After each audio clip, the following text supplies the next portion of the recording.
마테오가 전한 거룩한 복음입니다. 영광 받으소서. 예수님께서 말씀을 하고 계실 때 한 해당장이 와서 예수님께 엎드려 절하며 제 딸이 방금 죽었습니다. 그러나 가셔서 아이에게 손을 얹으시면 살아날 것입니다. 하고 말하였다. 예수님께서는 일어나시어 제자들과 함께 그를 따라가셨다. 그때에 12해 동안 혈루증을 앓는 여자가 예수님 뒤로 다가가 그분의 옷자락술에 손을 대었다. 그는 속으로 내가 저분의 옷에 손을 대기만 하여도 구원을 받겠지 하고 생각하였던 것이다. 예수님께서 돌아서시어 그 여자를 보시며 이르셨다. 딸아, 용기를 내어라. 너의 믿음이 너를 구원하였다. 바로 그때에 그 부인은 구원을 받았다. 예수님께서 회당장의 집에 이르시어 피리를 부는 이들과 소란을 피우는 군중을 보시고 물러들 가거라, 저 소녀는 죽은 것이 아니라 자고 있다 하고 말씀하셨다. 그들은 예수님을 비웃었다. 군중이 쫓겨난 뒤에 예수님께서 안으로 들어가시어 소녀의 손을 잡으셨다. 그러자 소녀가 일어났다. 그 소문이 그 지방에 두루 퍼졌다. 주님의 말씀입니다.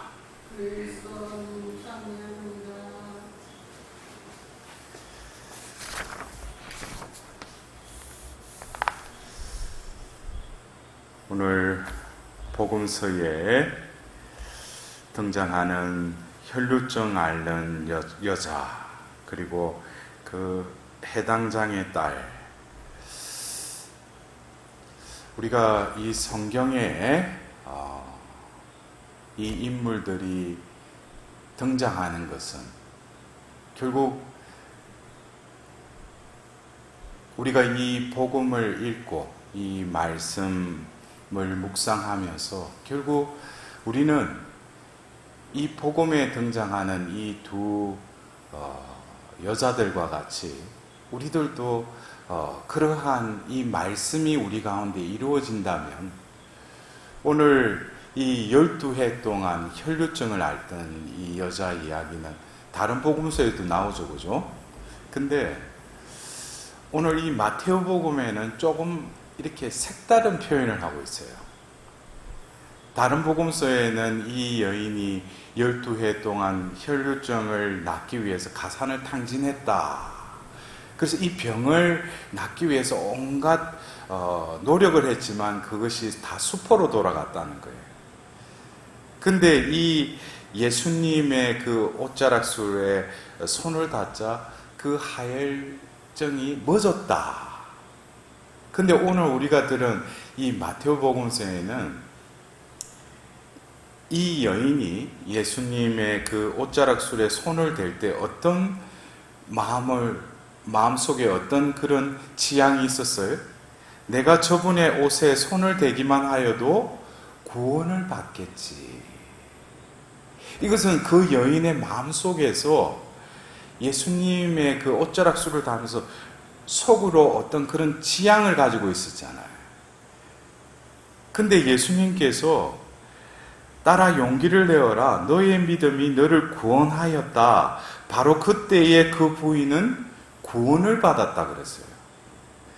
우리가 안 그래요? 그냥 이 혈루증을 앓고 있는 이 여인이 이 병을 고치기 위해서 가산까지 다 탕진을 했는데 이 여인이 진정 원하는 것은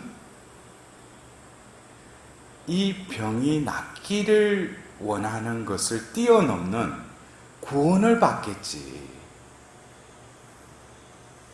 우리가 어떻게 보면 이 마테오 복음서가가 어떤 의도를 가지고 이 그 성경을 이렇게 적었겠지만 우리는 이 의도 안에서 과연 내가 하나님께 구할 때, 청할 때 어떻게 보면 현세적인 내가 하나님께 지향을 두고 응답받고자 하는 그 원의들이 있을 거예요. 근데 그 원의가 하나님으로부터 그 은총을 통해서 응답을 받고 그것이 뜻이 이루어지는 것. 그러나 분명히 현세적인 우리가 원하는 것도 하나님께서는 알고 계시고 이루어 주시고 응답해 주시지만 하나님께서 궁극적으로 이루고자 하시는 것, 우리에게 응답을 해 주시기를 바란 것은 무엇이에요? 구원이라는 거예요. 하나님만이 하실 수 있는 것. 그래서 2000년 전 예수님을 통하여 우리에게 이루고자 하셨던 것, 또 그 아들 예수님의 그 순환과 부활을 통해서 하나님께서는 그 구원을 완성하셨죠. 그리고 예수 그리스도를 믿는 이들은 바로 그분의 믿음으로써 우리는 무엇을 얻는다고 했어요? 구원을 얻는다고 그랬어요.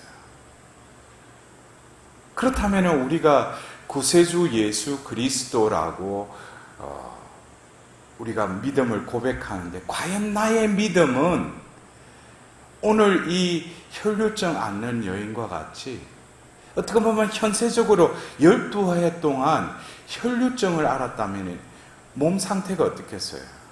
이게 사는 게 아니죠. 근데 이 여인에게 있어서는 예수님을 만나고 예수님께 진정으로 청했던 것은 구원을 얻겠지.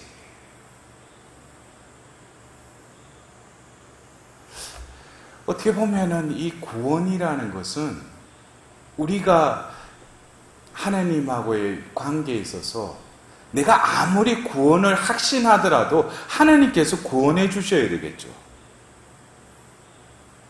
그렇다면은 이 구원이라는 것은 하나님만이 하실 수 있는데, 오늘 너의 믿음, 내 믿음이 너를 구원하였다 그랬어요. 그래서 하나님께서 우리를 구원하고자 하시는데, 내 편에서 신앙을 통해서 우리는 무엇을 바라야 돼요? 바로 나의 믿음이 바로 하나님께, 예수님께 향할 뿐만 아니라 오늘 그 기적의 힘이 그 여인에게 흘러갔듯이 믿음이라는 것은 바로 하나님의 은총의 통로이기도 하다는 거예요. 우리가 어떤 때는 그래요. 취향을 적어놓고 그 취향을 이제 응답받기 위해서 기도하면서 아멘, 믿습니다. 그게 믿음이에요. 어떻게 보면은 그것은 내 의지의 어떤 동의, 이 동의가 있기 전에 하나님께서 이 모든 것을 주관하시고 하나님 뜻대로 나를 더 큰 손으로 이끄신다라는 그 신뢰와 희망이 전제된 내 믿음의 하나의 동의라면, 믿음은 이미 우리에게 주어져 있죠. 왜? 우리를 신앙으로 부르셨다면 이미 우리에게 믿음의 씨를 뿌리셨다는 거예요. 그러나 신앙생활을 하면서 우리가 믿습니다. 믿음이라는 것이 나의 그 한계 안에 갇혀져 있으면, 그러면 이런 부류의 사람들은 믿습니다를 어디에 그 한계 속에 가둬놔요? 내가 원하는 거, 내가 청하는 것, 그것이 이루어질 것을 믿습니다 이거예요. 근데 오늘 우리는 이 한 해당장이 와서 예수님께 엎드려 절하면서 그 원했던 거, 구했던 걸 한번 보십시오. 제 딸이 방금 죽었습니다. 그러나 가셔서 아이에게 손을 얹으시면 살아날 것입니다. 여러분들, 이게 가능한 일이에요? 지금 자기 딸이 죽었는데 예수님이 가셔서 손을 얹으시면 살아날 것이라는 거예요. 이것은 어떻게 보면 이 해당장의 바람이기도 하지만은 그 해당장에게 믿음이 있었다는 거예요. 이 믿음은 어쩌면 내가 원하는 것, 내 한도 안에서 그것을 믿음이라고 믿습니다라고 한다면은 어떻게 자기 딸이 죽었는데 살아날 것이라는 것을 어떻게 믿을 수 있겠어요? 그러나 예수님께서는 가셔서 그 소녀의 손을 잡으시자 그 소녀가 일어났다고 그랬어요. 이것은 가능한 일이에요? 불가능한 일이에요? 불가능한 일이죠. 이 해당장에게 주어진 이 믿음은 결국 예수님께로 향했을 뿐만 아니라 하나님의 권능, 예수 그리스도를 통해서 드러나는 하나님의 권능과 그 능력은 바로 그 믿음을 통하여 하나님의 그 영역으로 들어갔다는 거예요. 근데 우리는 어떤 경우에 이 믿음이라는 것을 내 편에서 하나님께 열심히 내가 노력을 다해서 하는 이것을 믿음의 어떤 척도로 삼는 신앙인들도 있어요. 그러나 우리가 어떤 경우에는 이 믿음이라는 것이 어떤 시간과 양이 하나님 편에는 필요치 않다는 것을 우리는 성경에서 볼 수가 있죠. 한 예로 우리는 예수님께서 십자가에 달리셨을 때 그 우도가 어떻게 했어요? 그 자도가 하는 그 이야기를 듣고 너도 똑같이 우리 죄를 주는 거 저분에게 무슨 죄가 있느냐 그 한마디 했을 뿐인데 예수님께서 뭐라고 하셔요? 오늘 오후에 나와 낙원에 들어갈 것이다 그러죠. 그거는 구원을 받았다 이거잖아요. 근데 그 우도가 무슨 십자가 위에 같이 처형당할 정도면 그는 아주 그 악에 만연돼서 죄를 지었기 때문에 그 십자가에 같이 매달렸죠. 근데 마지막에 뭐예요? 하나님도 그에게 믿음을 주셨다는 거예요. 그 믿음의 문이 열리자 그냥 뭡니까? 그 순간에 구원을 받은 거예요. 그래서 이 신앙이라는 것은 우리의 척도, 우리의 한계를 뛰어넘는다는 것이죠. 우리가 오늘 호세아 예언서를 통해서 우리가 호세아 예언서의 여러 어떤 말씀 중에 특히 이 하나님과 이스라엘 백성의 이 관계를 부부의 관계로 이렇게 묘사하고 있어요. 그래서 그 날에는 너가 더 이상 나를 내 바알이라 부르지 않고 내 남편이라 부르리라. 바알이라는 그 우상은 결국 뭡니까? 그 가나안 땅에서 이방인들이 우상으로 섬기던 그 신이죠. 바알이라는 신. 근데 하나님은 무슨 그 앞에 와서 예물을 드리고 자기 뜻을 이루어 달라고 하는 자기 뜻을 이루어주는 그 바알이 아니라 너의 남편이라는 거예요. 남편이라면 상대방이 누구의 아내죠. 이 부부의 어떤 관계성. 그러나 내 남편이라 부르리라 하기 전에 하나님께서는 그 관계성에 있어서 이스라엘 백성을 아내로서 뗄래야 뗄 수 없는 그 혼인 계약에 의해서 그 계약. 그래서 우리가 이 남편과 이 아내라는 이 관계성은 바로 그 고대 근동 지역에서 그들이 결혼식을 할 때 정의를 두고 우리가 지금 혼배성사 하는 것처럼 혼배성사도 결국에는 뭡니까? 하나님이 그들의 그 만남을 이루어 주시고 그들을 하나로 묶어 주시는 것도 하나님이시죠. 이것이 이루어지는 것은 결국 합의라는 걸 통해서 어떻게 돼요? 계약을 맺는 형식으로 계약이 이루어졌기 때문에 이제 둘이 아니라 하나라는 것이에요. 그러면서 하나님께서는 바로 이 예언자를 통해서 나는 너를 영원히 아내로 삼으리라 하면서 그냥 아내로 삼는 것이 아니라 정의와 공정으로서 신의와 자비로서 진실로서 너를 아내로 삼으리라. 이것은 하느님 편에서 흐르는 이 부부의 그 관계에 빗대어서 하나님께서는 그 이스라엘 백성들에게 바로 정의와 공정, 신의와 자비, 또 진실로서 어떻게 대하겠다는 거예요. 또 그리고 그에 막가진 은총을 베풀어 주겠다는 거예요. 이런 것을 우리는 하나님은 어떤 분이시라는 거예요? 신실하신 분이라는 거예요. 왜 신실하신가? 상대방이 어떤 죄를 짓더라도 한결같이 이러한 은총을 베푸신다는 거예요. 그래서 우리가 오늘 이 복음에 예수님의 옷자락술에 손을 대자 다른 복음서에서 뭐예요? 예수님이 알아차리죠. 그 군중이 많은 사람들이 예수님께 손을 댔는데 유일하게 예수님께서는 자신으로부터 기적의 힘이 뻗쳐져 나간 것을 알아차리시죠. 기적의 힘이 뻗쳐나갔는데 이 여인에게만 뻗쳐져 나갔겠어요? 다른 사람들에게도 베풀어지지만 막혀 있으니까 이 기적이 드러나지 않는 것이죠. 그러나 이 여인은 바로 예수님의 옷자락술에 손을 대면서 내가 구원을 받겠지. 이것은 또 다른 표현은 그분을 내가 옷자락술을 대는 바로 그 대상인 예수님이 바로 나의 뭐라는 거예요? 구원자라는 거예요. 예수님을 똑바로 인식하고 또 그것에 대해서 이 믿음의 통로를 통해서 예수님의 기적의 힘이 어떻게 돼? 흘러갔다는 거예요.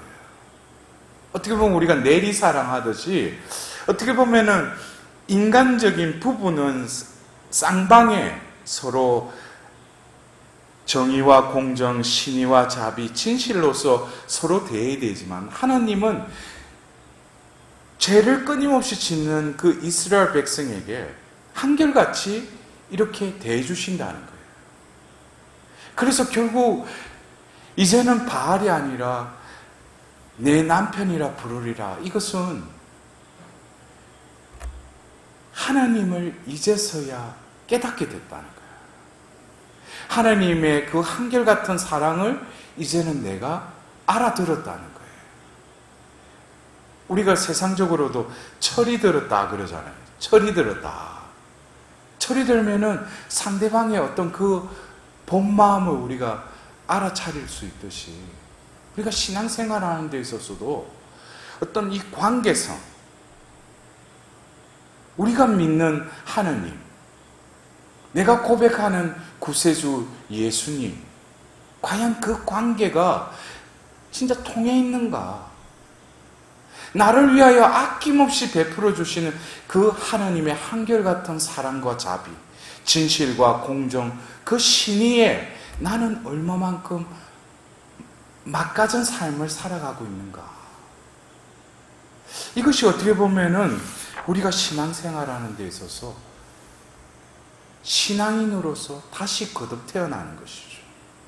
하나님의 이 은총은 바로 그가 앓고 있던 그 병을 치유해 주실 뿐만 아니라 우리 인간적으로는 도저히 이해할 수 없는 불가능, 죽은 그 해당장의 딸까지도 어떻게 다시 생명을 불어넣으시고 다시금 일으켜 주신다는 거예요. 이것이 바로 뭡니까? 바로 신앙의 열매인 것이죠. 우리는 오늘 호세아서의 이 예언서의 말씀처럼 하나님은 나를 부부의 그 관계처럼 나를 그렇게 삼으셨다는 거예요. 그리고 당신의 은총을 베푸셔서 현세에서 내가 하나님께 구하는 것보다 더 좋은 것, 더 필요한 것을 베푸실 뿐만 아니라 죽음에 허덕이고 있는 나도 다시금 일으켜 세우시는 구원의 주님이시라는 것입니다. 우리는 진정으로 이 신앙의 선물을 받고 신앙인으로 살아가며 이 관계를 얼마나 제대로 맺고 살아가고 있는지 오늘 하루도 우리에게 다가오시는 그 예수님, 성체와 성혈로 우리에게 다가오시는 그분께 이 믿음을 통하여 그분의 기적이, 그분의 그 생명이 우리 가운데 이루어질 수 있도록 하나님께 자비를 구하도록 합시다.